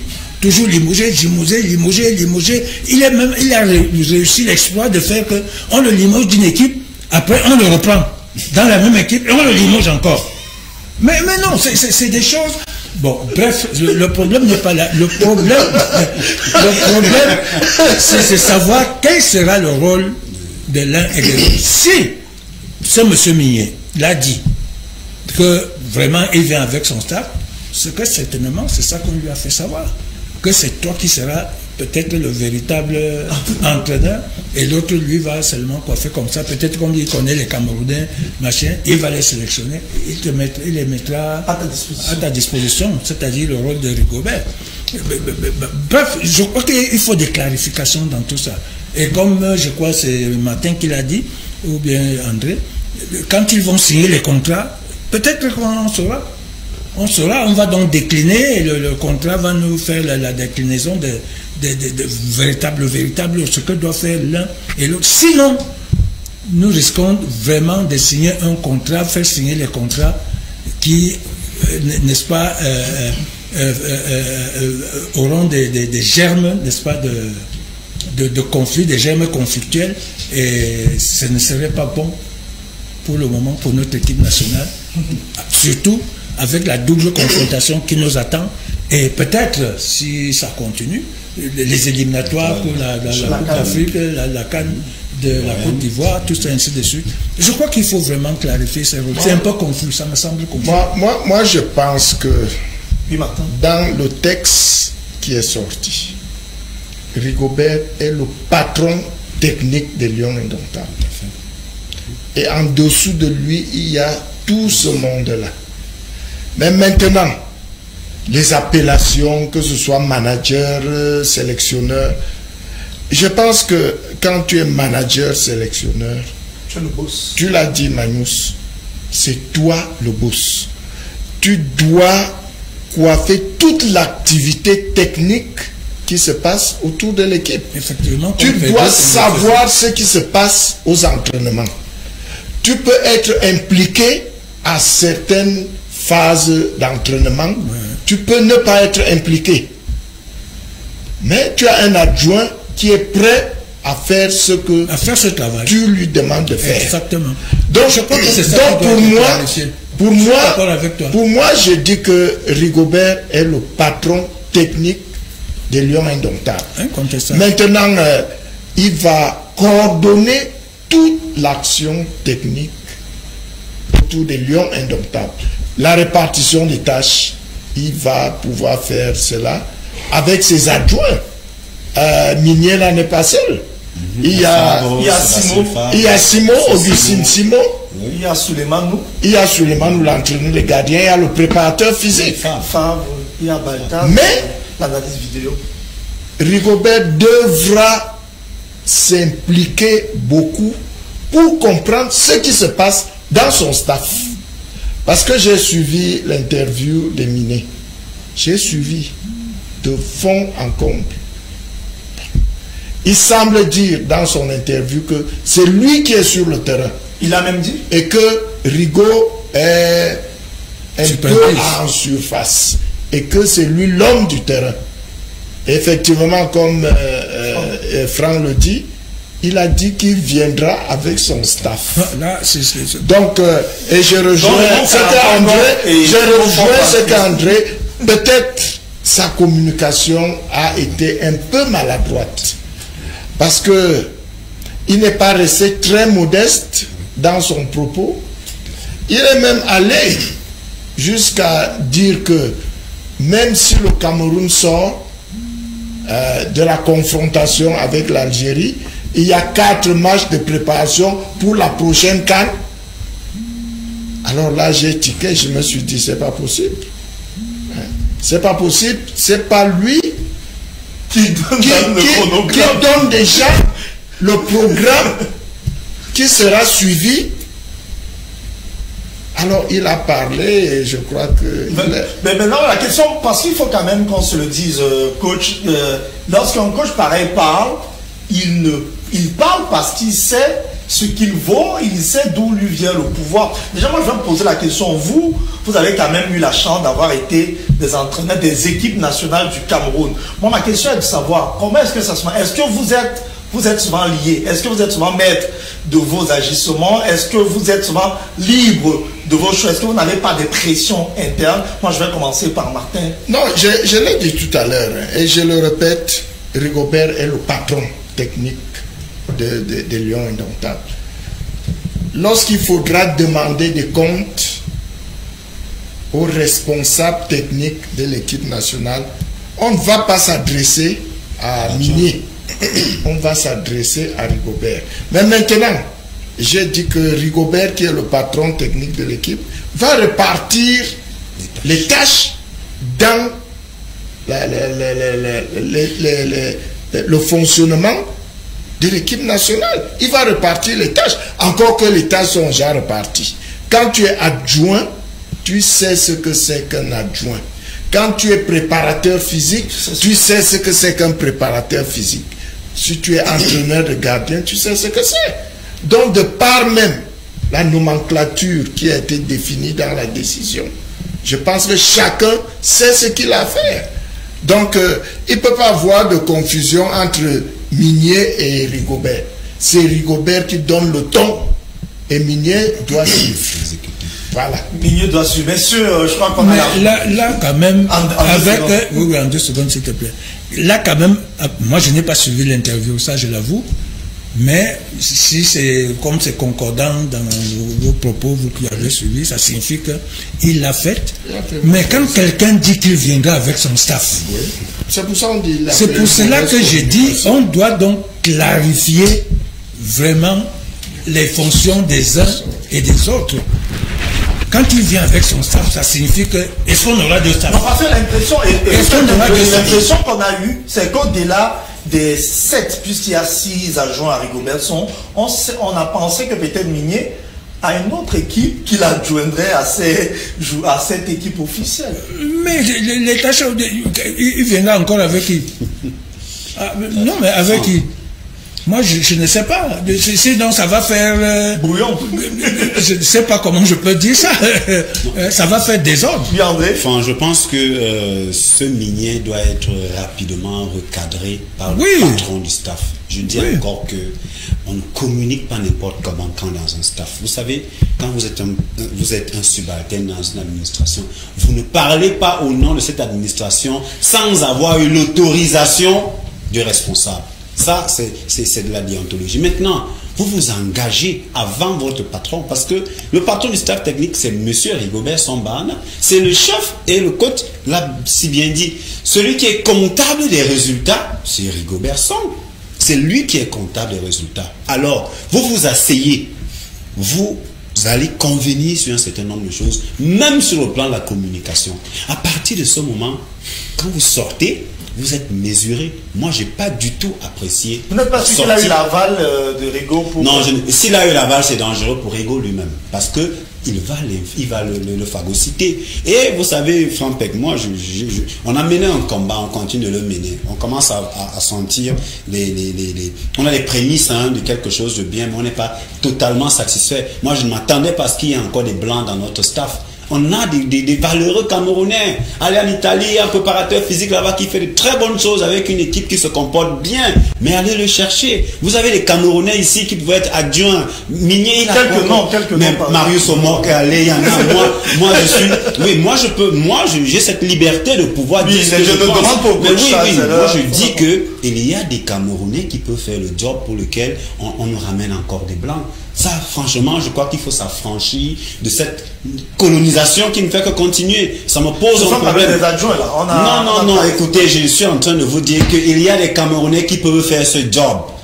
Ce Sébastien Favre, vous pouvez trouver un préparateur physique camerounais qui peut faire le job mieux que lui. Vous pouvez trouver un entraîneur adjoint qui peut faire mieux que ce Minier. Il y en a. Moi, je ne suis plus pour qu'on ait ces blancs qui viennent travailler chez nous alors qu'ils ne nous facilitent pas les conditions chez eux. Donc, moi, je dis, c'est un autre C'est à votre coup. Vraiment, il fallait le dire. Et j'ose croire que, parce que le peuple camerounais, il est très exigeant. Le peuple camerounais est exigeant. Ce n'est pas contre Migné qu'on va se ruer, hein. C'est contre Rigobert Song. C'est lui qui est attendu. Ce n'est pas ce Migné. C'est lui qui est attendu. Vous avez vu à la publication de la liste comment les Camerounais ont commencé à réagir. Donc c'est vous dire que c'est bien, ce sont des sportifs de haut niveau, que ce soit les entraîneurs ou les joueurs, ils savent supporter la pression. Mais on ne va pas pardonner à Rigo de se laisser inféoder par ce Migné, parce qu'il donne le temps. Il a donné le temps par cette interview. Comme pour nous dire que vraiment là où lui il arrive là, c'est lui. Alors nous on sait que c'est Rigobert qui est le patron de l'équipe nationale. Que Rigo ne se laisse pas justement inféoder par ce monsieur qui, pour moi, vous avez dit tout à l'heure qu'il a une parfaite maîtrise du football africain. Qu'est-ce qu'il a gagné? Il a quoi de mieux que nos frères qui sont ici? On a des valeureux entraîneurs dans notre pays. Il y en a qui se comportent bien ailleurs, il y en a qui se comportent bien sur le Jean-Paul est déjà occupé dans le conseil. Mais il n'y a pas que, non, il n'y a pas que Jean-Paul. Je dis que nous avons des entraîneurs dans ce pays. Et il y en a, je peux vous citer 50 noms, il y en a. Et ça me pose un problème de toujours savoir qu'on nous ramène des blancs qui viennent faire ce qu'ils font là. Moi, je ne suis pas du tout d'accord avec ça. Et je vais continuer à mener le combat. Je ne vais jamais me taire. Vous savez, on a dit qu'on voulait un entraîneur camerounais sur notre blanc. C'est déjà une victoire. On est content. Maintenant, pas vous voulez un adjoint, non. Oui, nous voulons que tout le staff soit constitué de Camerounais parce qu'il y a de la valeur au Cameroun. Je vous dis qu'il y a de bons entraîneurs. Cessons quand même de nous dévaloriser. Cessons de penser que l'expertise est ailleurs. Ces jeunes qui rentrent là, les Onla, les Umgwet et autres, ont d'abord joué avec les U17, les U20 ici, avant d'aller chez les Blancs. On a juste perfectionné ce qu'ils avaient comme talent, ce qu'ils avaient comme acquis, qu'ils ont eu ici sur place. Ils reviennent aujourd'hui faire la fierté de nos équipes. Vous pensez que nos entraîneurs qui les forment là ne peuvent pas les manager au niveau de l'équipe nationale? C'est possible. Donc arrêtons un peu de penser que ce qui est bien, c'est ce qui a la peau blanche. Quand nous avons la peau noire, et pour un petit truc, vous allez voir. Vous allez voir. Attendez que peut-être, je ne le souhaite pas, quand on ne se qualifie pas. Vous allez voir ce qu'on ne peut pas, ce qu'on peut pardonner aux Blancs qui viennent prendre beaucoup d'argent. On ne pardonnera pas cette chose aux Noirs. Hein. Vous avez vu ce qu'on a fait au coach Jean-Paul. Il n'a pas perdu un match. Je pense qu'en 6 matchs, il a gagné 5, il a fait un match nul. C'était suffisant pour qu'on le dilapide. Mais voilà un monsieur qui est venu. Nous avions la meilleure équipe de la CAN. On est sorti en demi-finale. Beaucoup lui trouvaient les circonstances atténuantes qu'on n'aurait pas trouvé un entraîneur camerounais. Donc moi, je continue de dire que vraiment, nous devons être fiers de nous. Nous avons de la valeur, nous avons de l'expertise locale. Il faut l'utiliser, il faut la valoriser. Ce n'est que comme ça que nous pourrons valoriser notre pays. Le coup de gueule d'Andro, on en avait passé. Intéressons-nous cette fois-ci à la liste des 38 sélectionnés par le coach Rigobert Song. On va s'habituer au manager, sélectionneur Rigobert Song. On va prendre connaissance de ces 38 avec le concours de la magnifique réalisation assurée par Alex Hadji. Il faut dire que ces 38 joueurs, en gros, premier constat, quasiment les mêmes que Conceição, plus certains nouveaux noms. Déjà 4 gardiens de but, on va les lire au fur et à mesure. Omo Sola de Vita Club qui était déjà là à la CAN, et Passy, Andro Nana et la présence tout de même de Fabrice Honor. On y reviendra. Comme défenseur, on a Faye Collins, Mbaizo, Ngade, Ngadjui, Castelletto, Oyongo Bitolo, Jérôme Mungwene, Nuntolo, Mukudi, Harol et Bossé, Sacha Boé, là c'est une arrivée, Bilon, Jean-Claude, Chamba, Duplex, une autre arrivée. Au niveau des milieux de terrain, on a Onana Jean Junior, Koundé Malon, Zambouangisa, Umgwet Samuel, Angla Martin, Léa Siliki, Neo Ivan, Ncham, Olivier, une arrivée, Fouche, Wando, Fouche, une arrivée aussi, Djoum Arnaud et Ondoa Gaël arrivé. Au niveau des attaquants, il y a Ignatius Ganago, Basogo, Christian, Baoken, Stéphane, Choupo-Moting, qui avait déclaré, dont le papa avait déclaré qu'il ne devait plus revenir. Si c'était Tony Conceição, il est là, parce que Tony n'est plus là. Toko et Kambi, Ngamalo Moumi, Aboubakar Vincent, Nje Clinton, John Mary, retour, Sonic Evans, retour, Tawamba Léon, retour. Un avis déjà général, moi je vais commencer par Jean-Paul. Jean-Paul, c'est vrai que c'est une présélection dont on va encore épurer d'autres noms d'ici, la double confrontation, mais déjà, un avis général, est-ce que vous êtes satisfait par ces joueurs convoqués par Rigo? Mais je pense qu'on ne pouvait pas trouver mieux que de faire de ces convoqués une ossature de tous ceux qui ont participé à la CAN, et plus, comme vous l'avez dit, quelques nouveaux qui ont été présélectionnés, mais malheureusement on ne précise pas où est-ce qu'ils évoluent. Est-ce que c'est des joueurs locaux? Est-ce que c'est non, je vais vous donner les professionnels, les destinations. C'est tout ça. En fait, il n'y a pas de joueurs locaux. On aurait pu nous dire quand même dans quelle équipe ils évoluent. Non, si, ils ont mis des petites équipes à côté. Par exemple, il faut dire que Ondoa qui vient est au FK Oda. On rappelle que c'est en Lettonie.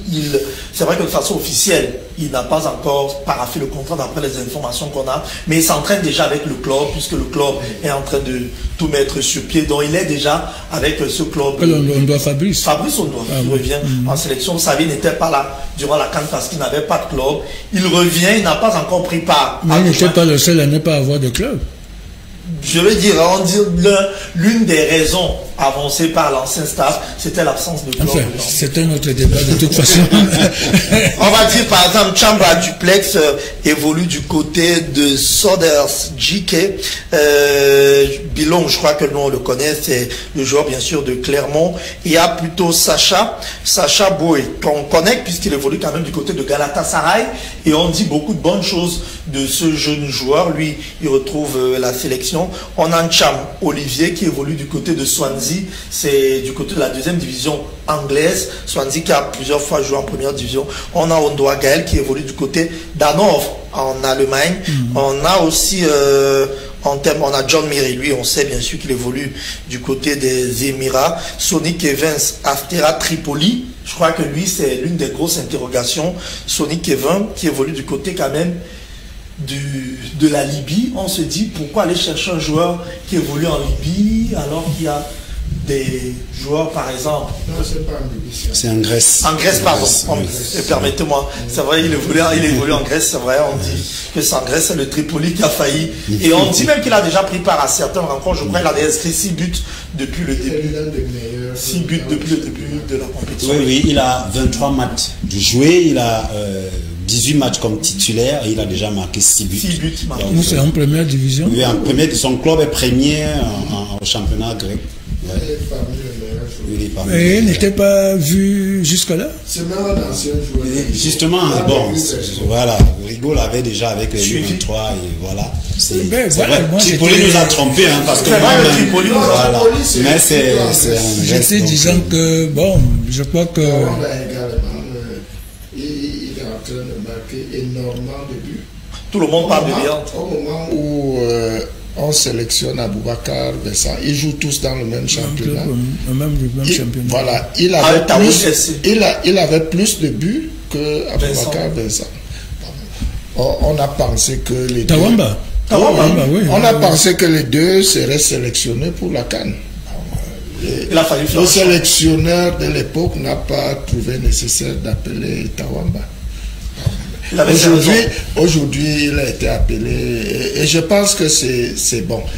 Parce que quand j'ai essayé d'analyser cette liste, que ce soit Tawamba ou Kevin, c'est des joueurs très très performants à l'heure actuelle. Depuis 2-3 mois, ils sont très performants. Donc ça ne m'étonne pas que Rigo les ait appelés. Et en même temps également Bilong qui est à Clermont, qui est en train de faire de très bons matchs là-bas. Djoum, c'est un ancien nouveau qui revient, on connaît ses qualités. Duplex Chamba également, qui est en train de faire une bonne saison. Donc je crois que parmi les nouveaux qui sont arrivés là, il y a beaucoup de qualités. Parce qu'ils font tous de bons championnats dans leurs clubs respectifs. Bon, maintenant, il reste au staff de trouver la bonne formule. Et comme ils sont encore 38, il faudra les ramener d'ici une dizaine de jours à 28-30, comme l'exige la compétition. À cause de Covid. Voilà. Donc il y en aura 8 qui vont partir. Le staff va donc nous montrer les 8 qui vont partir. Mais c'est déjà bien. Je crois que le souci de Rigaud était d'avoir encore plus de qualité dans l'effectif. Et au regard de ceux qui se sont ajoutés dans l'ancien effectif, ceux-là sont opérationnels actuellement. Et c'est comme ça que j'ai compris leur entrée. Et puis, je suis très content qu'on doit revienne. Moi, je voulais... Parce que on doit un gardien qui a beaucoup de qualité. Il nous a montré toute sa grande classe à la dernière CAN au Gabon. Ça fait 5 ans. Voilà. Mais ça fait 5 ans que... Oui, les qualités demeurent. Il est jeune, les qualités demeurent. Il n'a pas eu de club entre-temps. Mais aujourd'hui, il a trouvé un club. Je crois que ses qualités ne sont pas parties. Ses qualités ne sont pas parties. Non, mais je crois que je suis d'accord avec Martin en ce qui concerne... Maintenant, il entre dans la compétition. Je vous assure que j'aurais été sélectionneur de la dernière Cannes là. Vous l'aurez appelé sans club. Automatiquement. Bon, je l'aurais appelé.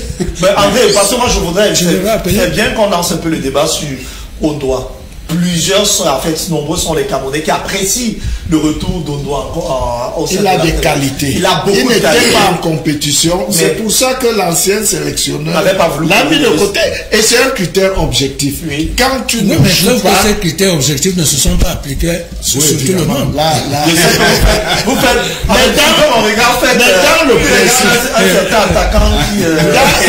N'est-ce pas? Dans le principe, un joueur qui n'est pas compétitif ne doit pas être sélectionné. Ok. Justement, moi, vous savez, je continue dans mon combat. Je regrette que dans cette liste, on n'ait pas un joueur local. Moi, vraiment... Mais il n'y a pas de championnat. Attendez. Je vous donne le nom d'un footballeur camerounais qui a été 3 fois... Attendez, qui a été 3 fois cette saison. Qui a été 3 fois dans le 11 type CAF. Un défenseur de Coton Sport de Garonne. Attendez, j'arrive. Attendez. Je suis en train de dire quelque chose. Oui. Je dis que je regrette qu'on convoque 38 joueurs, qu'il n'y ait pas un joueur du championnat local. D'accord. Vous allez me dire qu'il n'y a pas de championnat. Il y a un club qui joue. Il y a un club qui joue la Coupe de la Confédération africaine de football, qui avait déjà été appelé par Tony Conceição pour la double confrontation contre la Mozambique. Et il a disparu des radars parce qu'effectivement, vraiment, je ne vais pas dévoiler sur le plateau un certain nombre de choses.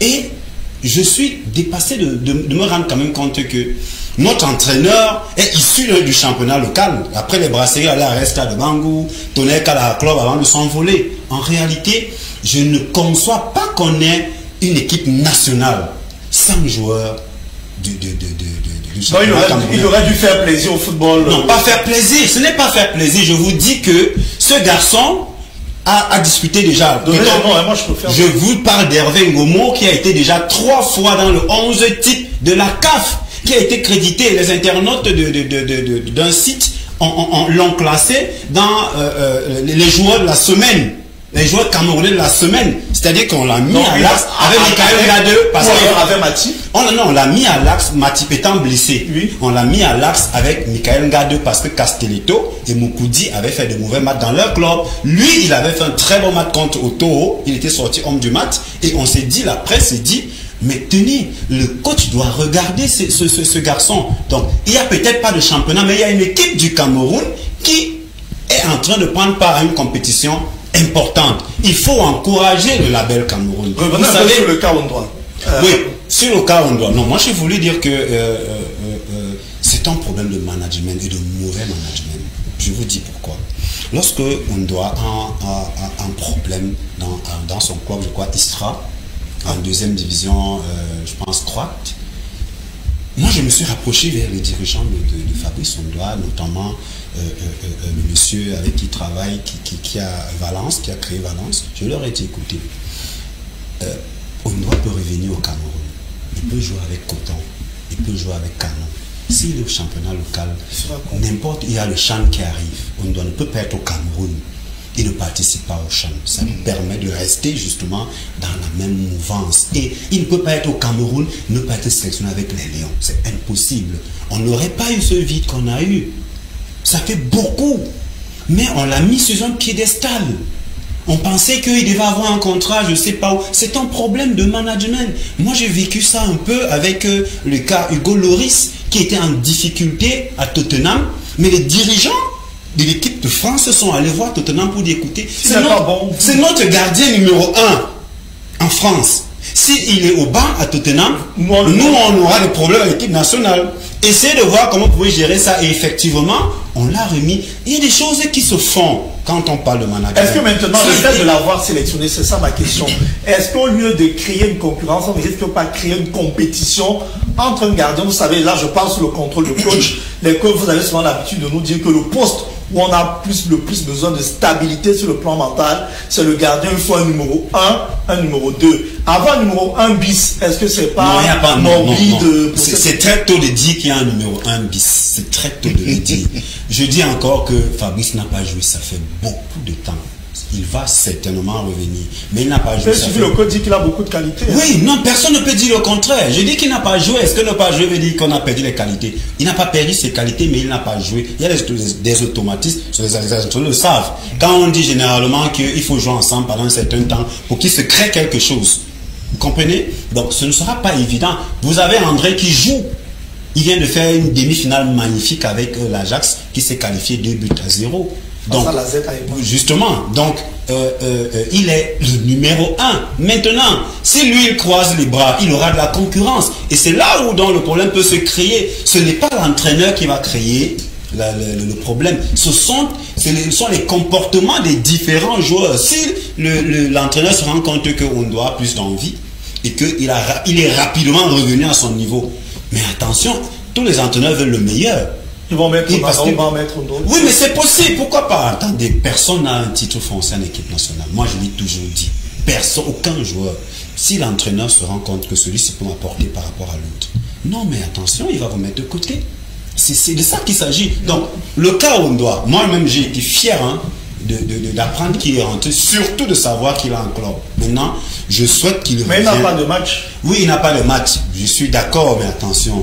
Je vous dirais la même chose. Il fallait qu'on répète à la CAN, il était gardien remplaçant dans son équipe, il ne jouait pas. Donc il n'avait pas de match. Est-ce qu'il était différent d'Ondoa? La seule différence, c'est que lui avait un club. Non. La seule différence, c'est que lui, il avait un club. Il ne jouait pas. Pourquoi on s'entraîne?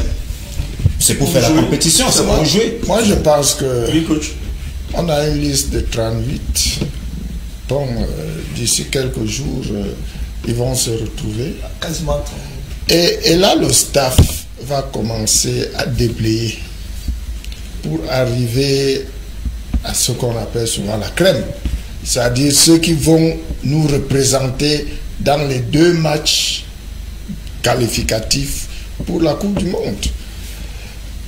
Donc, commencez à voir maintenant, est-ce que c'est Ondoa qui peut jouer par rapport à Onana ou bien au Yongo par rapport à nous ou bien voilà. Je pense que non. Hein? Mais ça va arriver.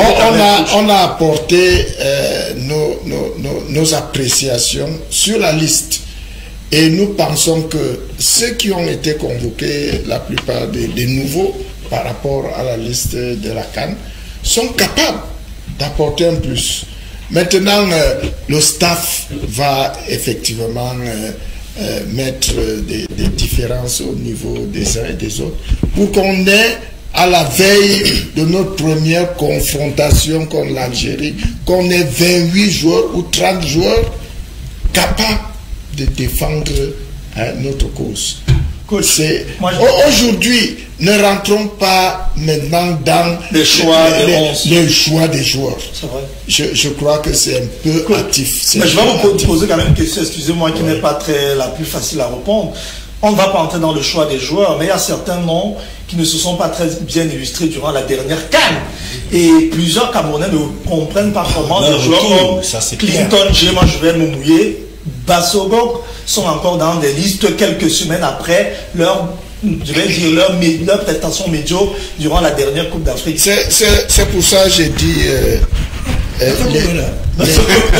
Les sons c'est pour ça qu'il a trouvé un club. Mais il a toujours eu un club. C'est pour ça qu'il y a 38. Il est toujours sous la bannière d'un club, coach Jean. Vous aurez la parole tout à l'heure. Il y a 38 sur la liste maintenant. On va écrémer et puis on va arriver à quelque chose avant le match contre l'Algérie. Bon, accordez un peu ça au nouveau staff, qu'il y ait quelques erreurs, même sur 2 ou 3 noms. Ne tirons pas encore dessus. Rapidement. Ils n'ont pas eu assez de temps. Voilà. Non, ne tirons pas encore dessus. Oui, très rapidement. Et même, vous savez, on parle parce qu'on aime le football. On parle parce qu'on veut voir nos frères réussir. C'est-à-dire que Rigobert devrait, dans la critique, prendre ce qui est positif et laisser ce qui est négatif. C'est-à-dire que moi, je n'insulterai jamais l'entraîneur camerounais. Jamais. Parce que je considère qu'il peut se tromper. Ça peut arriver, c'est un homme, c'est un humain. Mon expérience ancien arbitre me fait savoir que j'ai dû prendre beaucoup de mauvaises décisions pendant des matchs parce que je suis humain.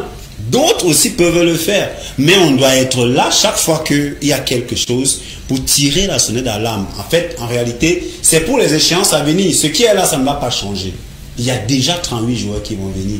D'autres vous diront, moi je suis une analyse, on vous dit, ok, on va donc dépenser des billets d'avion pour faire venir des Clinton Dier, des Bassogor et peut-être qu'ils ne seront pas là. Ça fait une différence qui aurait pu servir au football amateur. Bon, d'autres le disent, certainement avec... c'est un argument qui n'est pas balayé, justement. Donc c'est pour dire quand même que il faut peut-être rendre le travail efficient et même efficace pour permettre que toutes les couches puissent naturellement se retrouver au bon niveau. Mais nous tous avons la charge, la responsabilité d'accompagner notre équipe nationale, de son staff technique aux joueurs, pas dans les insultes, pas dans la force, mais en proposant, parce qu'ils nous écoutent. Ces personnes nous écoutent, que ce soit dans les forats ou encore sur les plateaux comme on le fait. Le temps est parti pour cette émission, est déjà arrivé à sa fin. Je crois qu'on me fait signe, on va juste encore avoir 2 minutes pour un dernier temps de parole.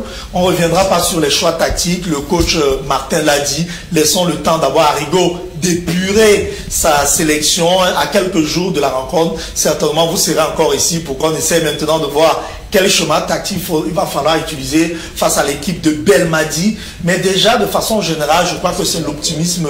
Oui, Belmadi, il y a toujours. On a seulement mis de façon générale, c'est l'optimisme qui se dégage de cette liste. Mais coach, s'il fallait la parfaire, vous avez été étonné tout à l'heure de la présence des joueurs comme Bassogok, s'il fallait la parfaire juste sur quelques détails, puisque l'œuvre même n'étant pas parfaite, s'il y avait un petit sel à ajouter, qu'est-ce qu'on devait enlever, ajouter, ou alors ajouter?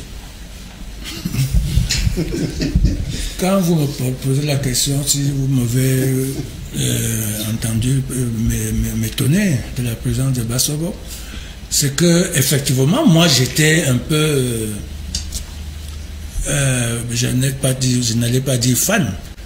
Non, pour moi, je me trouvais que Bassogok vraiment méritait sa sélection en équipe nationale parce que je pensais qu'il était toujours en Chine et qu'il était compétitif. Donc il joue en Chine. C'est pendant la CAN que d'abord je me posais toujours cette question, tu te rappelles, quand on était dans les débats ici, je me posais toujours cette question, pourquoi Bassogok est remplaçant? Alors j'ai compris quand on m'a expliqué que Bassogok est au Cameroun depuis 8 ans, depuis 8 mois. 8 mois sans club. Et il s'est fait entraîner par un collègue, n'est-ce pas, qui est à Douala. C'est lui qui le maintient sur le plan physique. J'ai dit, mais non, c'est pas possible. Mais il va rentrer en club d'après. Mais comment il a fait, en 8 mois, comment il a fait pour être appelé en équipe nationale? C'est pour cela que, quand on parlait d'Ondoa Fabrice qui n'était pas appelé, j'ai dit, mais pourtant on a appelé certains autres.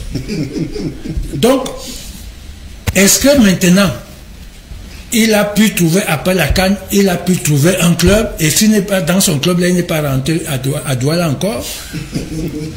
C'est pour cela que j'ai dit, mais pourquoi il a appelé? Est-ce que, entre-temps, je ne sais pas, s'il n'a pas trouvé de club, Ça signifie non, il a un club, puisqu'on voit écrit le chinois. C'est son ancien club, la Shanghai. Oui. Ou c'est Shanghai, le Shanghai chinois. Voilà, il paraît que c'est dans ce club-là qu'il était. Et apparemment... Ils n'ont pas encore résilié de contrat officiellement. C'est la question, moi-même c'est la question. Quand ça on me dit qu'il était à Douala, il était à Douala 8 mois. 8 mois, j'ai d'abord cru que c'était des fake news, mais apparemment, effectivement, tout le monde à Douala dit qu'il était là à Douala et il était entraîné par un collègue pour maintenir sa forme physique. J'ai dit, mais... Bon, bref, de toute façon, vous m'avez posé une question. Je ne sais pas si Rigaud pouvait encore trouver mieux. Certainement, il ne se serait pas arrêté à 38. Il aurait effectivement trouvé. C'est pour cela que j'ai dit, dès l'entame de la prise de parole sur cette question, j'ai dit qu'on voit qu'il a fait confiance, n'est-ce pas, à presque tout l'effectif qu'il y avait, n'est-ce pas, pendant la CAN, plus certains joueurs, n'est-ce pas, qu'il a trouvé, qui sont venus compléter, n'est-ce pas, sa liste. Maintenant, certainement, il y aura un stage. Je ne sais pas combien de temps ça mettra, où il sera obligé, n'est-ce pas, de retenir ce que le quota qu'on demande de retenir pour ces matchs et tout. Donc, nous croyons que, et c'est ce que nous souhaitons, que non seulement ces joueurs, après la CAN, sont rentrés dans leur club, comme on suit la plupart, il y en a qu'on suit vraiment et qui se sont bien réintégrés dans leur club et qui brillent des mille feux. D'autres aussi qui ne jouent pas assez et tout. Donc, avec les nouveaux qu'il a appelés, je crois qu'ils sont 4 ou 5 qu'il a appelés, on espère qu'ils seront à la hauteur, n'est-ce pas, dignes de confiance, n'est-ce pas, d'être appelés en équipe nationale et puis à la hauteur de pouvoir, si jamais ils sont alignés, de pouvoir répondre aux attentes, n'est-ce pas, que le public est en droit de